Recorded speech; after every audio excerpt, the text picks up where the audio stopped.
This offseason, the Celtics should look into two players, Jimmy Butler and DeAndre Jordan.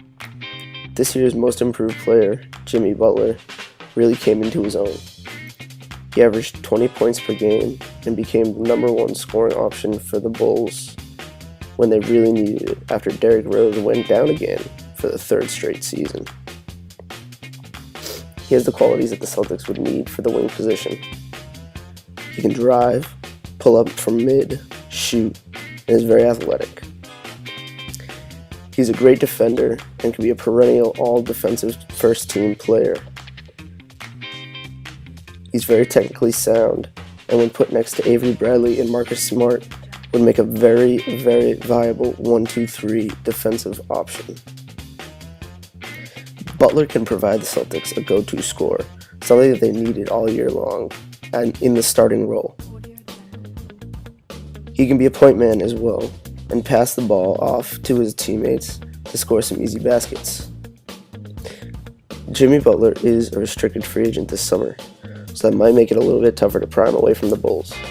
But because they have such an overpaid roster, it is very possible, considering that the highest paid player on the Celtics is Gerald Wallace at $10 million. After a season like he just had, Butler will definitely want a max contract, and deservedly so after he made the All-Star team and won Most Improved Player, scoring 20 points per game.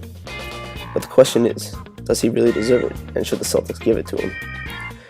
My answer is yes, because he could be a cornerstone player for years to come as he is still young. And if the Celtics give him a max contract, I believe that he will live up to the expectation and run his own team. Due to all this, Jimmy Butler would have to be my number one free agent on the Celtics board once summer comes. And this is simply because of his star power and his potential superstar power that could come within the next couple of years.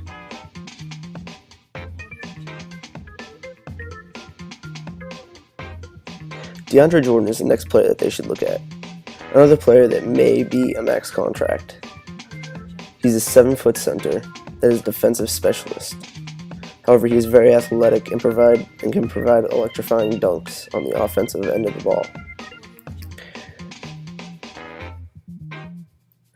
He gives the Celtics what they desperately need, a rim protector, and an established one in the league at that.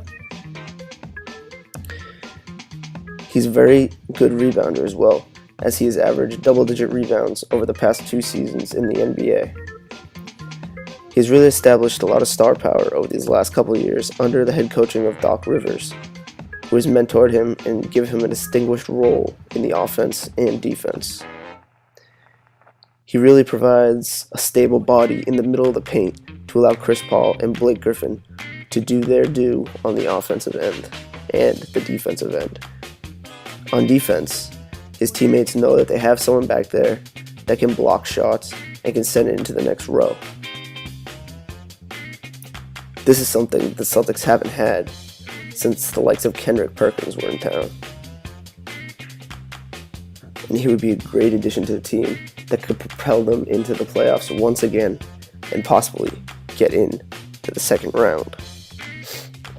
Now the next question is, can they afford 2 max contracts under their current roster? And the answer is no, they can't. But something can be done. Gerald Wallace makes about $10 million a year, but Danny Ainge has said that he's willing to part ways with a first-round pick